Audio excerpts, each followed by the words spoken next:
Los planes hospitalarios de emergencia describen las acciones que se deben realizar antes, durante y después de presentarse un evento catastrófico.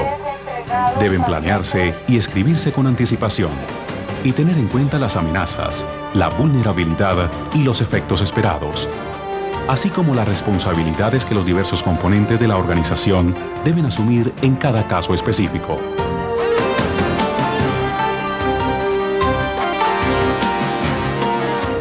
Los planes hospitalarios de emergencia deben contemplar procedimientos específicos o anexos técnicos como notificación interna y externa, declaratoria de alerta y alarma, evacuación parcial y total, esquema de atención o cadena de intervención, procedimiento de recuperación, rehabilitación y reconstrucción, telecomunicaciones, abastecimientos, transporte, información y registros.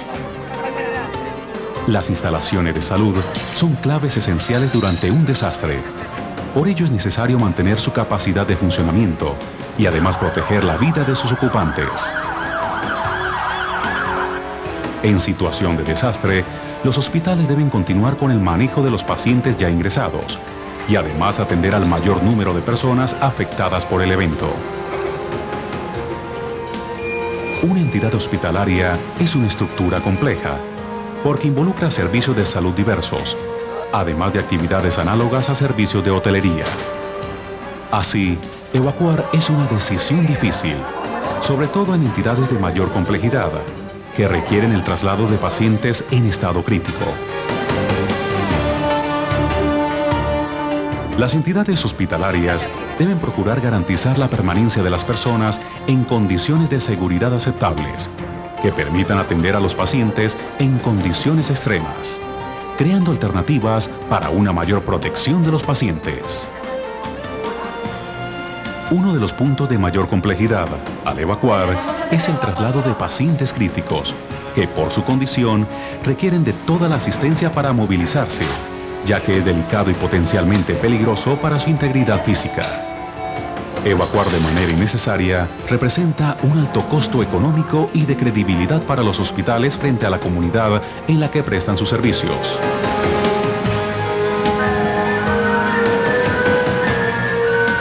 Las razones que pueden surgir para tomar la decisión de una evacuación dependen de las consecuencias de sucesos como incendios graves, escapes de gas o sustancias peligrosas, daños estructurales que hacen inadecuada e insegura la prestación del servicio, daños estructurales que evaluados por un ingeniero representen una amenaza para sus ocupantes, inundaciones severas, amenaza de atentados por bomba que implique salida de pacientes y del personal, amenaza por contaminación biológica, química o radiológica, análisis de vulnerabilidad que representan riesgo alto de colapso en caso de desastre.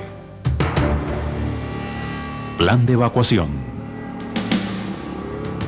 Es el procedimiento para conservar la vida y la integridad física de los pacientes y el personal asistencial, mediante su desplazamiento a lugares más seguros.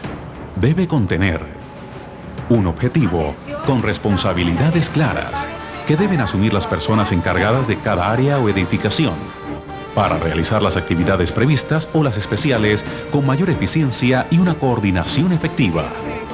Un sistema de alerta-alarma que avisa la situación de peligro e implica el estar dispuestos para actuar.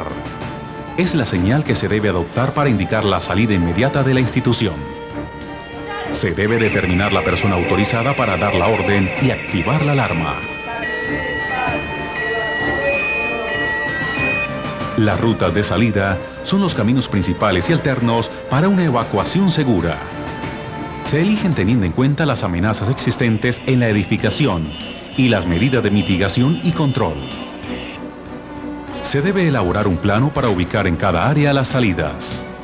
La salida se debe priorizar para saber quiénes salen primero y quiénes después. El sitio de encuentro es el lugar más seguro que se debe elegir para que las personas acudan luego de la orden de evacuación. Para su elección, se debe tener en cuenta facilidad de acceso, protección y señalización del lugar. Además, pueden existir lugares alternos de acuerdo con el tipo de amenaza. Los planes deben ser probados mediante simulacros, al menos 2 veces por año. Proceso de evacuación.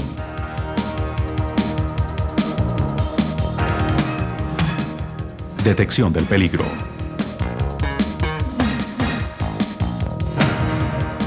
En la fase 1 se detecta el peligro. Es el tiempo transcurrido entre el impacto hasta que es identificado por una persona o un sistema de detección. Este tiempo depende de la clase de amenaza, las medidas o equipo de detección con que se cuenta, el uso de la edificación y el día y la hora del evento. La mejor alternativa para reducir este tiempo es mejorar los mecanismos de detección para cada amenaza. Alarma y notificación. En la fase 2 se advierte y se informa el peligro. Es el periodo de tiempo entre la detección hasta que se declara la alerta o la alarma. Declaremos alerta hospitalaria ahora mismo y reunamos el comité de emergencia. Depende del sistema de notificación disponible, que es más efectivo si está codificado, además del nivel de adiestramiento periódico del personal.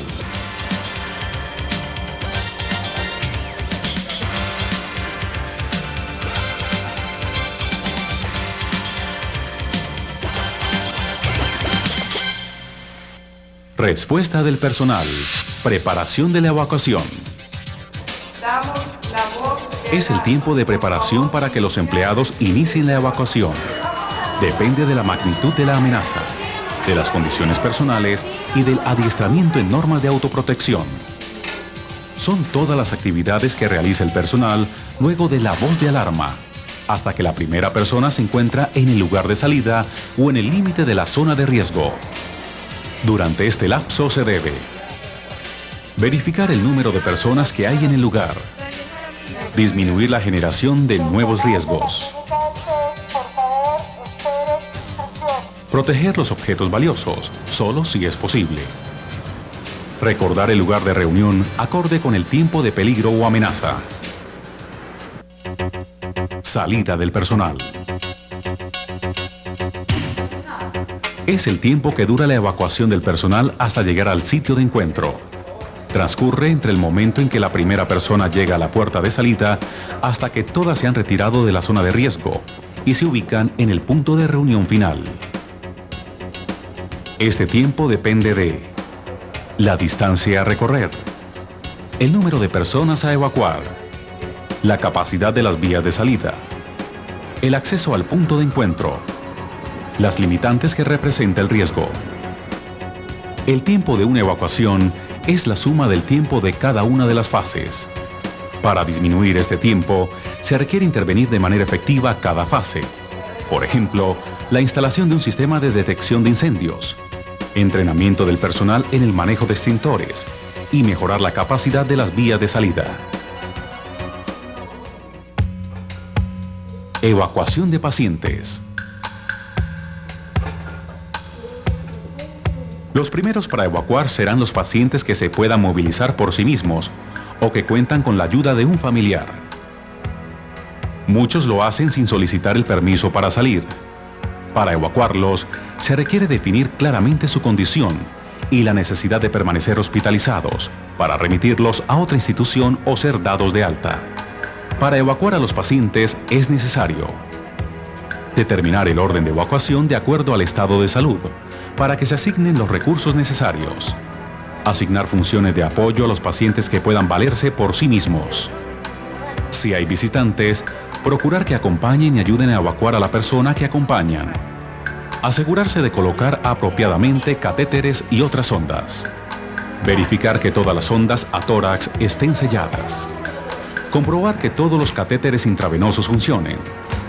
Considerar colocar sonda nasogástrica a los pacientes graves para evitar broncoaspiración. Desconectar a los pacientes de todo equipo posible y utilizar tanques de oxígeno portátiles para quienes lo requieran. Fijar con cinta adhesiva todas las sondas para evitar que se salgan accidentalmente durante su manipulación. Corroborar que todas las férulas y vendajes estén asegurados. Sujetar a los pacientes a los tablones, camillas y sillas de ruedas para prevenir accidentes durante la evacuación. Identificar a cada paciente con un letrero y, de ser posible, agregar registro de signos vitales, datos de valoración física y tratamiento. En las unidades materno-infantiles, evacuar las madres, si es posible, con sus hijos en brazos. Agrupar los pacientes en el sitio de encuentro de acuerdo a la sala de procedencia y llevar un registro de todos ellos. Atención de los pacientes. Al decidir la evacuación, se debe tener previsto la instalación de un módulo de estabilización y clasificación o MEC y ubicarlo en un lugar cercano, pero fuera de la zona de riesgo. En él se atienden a los pacientes evacuados, se asiste a quienes hayan resultado afectados por la emergencia y se da apoyo a las entidades de socorro y brigadas internas responsables de la ejecución del plan. La instalación de un MEC puede ser parte de las labores de los organismos de apoyo externo, de manera que su acción sea inmediata y útil, sin congestionar el proceso interno de evacuación hospitalaria que debe estar a cargo del personal y las directivas del hospital. Las medidas contra incendio las deben ejecutar las unidades desplazadas a la zona de impacto.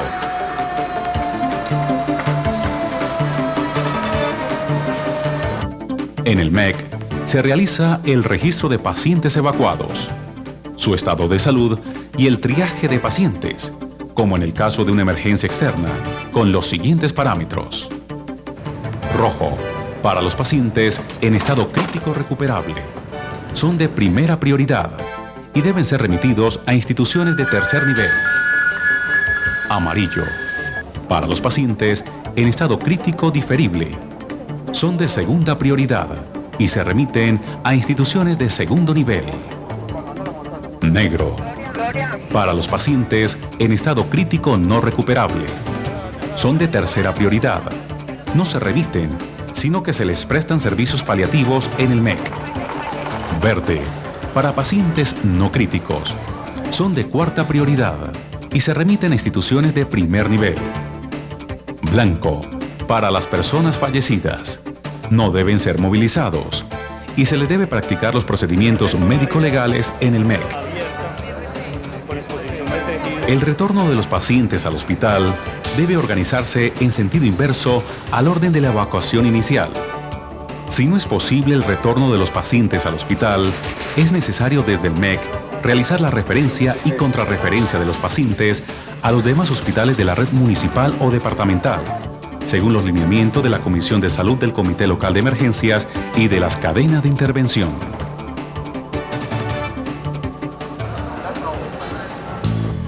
Reanudación de la actividad hospitalaria. La percepción de inseguridad en un hospital, luego de una evacuación, hace que ocuparlo de nuevo resulte más complejo que la misma evacuación. Es por ello de gran importancia conocer las condiciones de una salida segura, como las de un eventual retorno de forma segura, ágil y ordenada.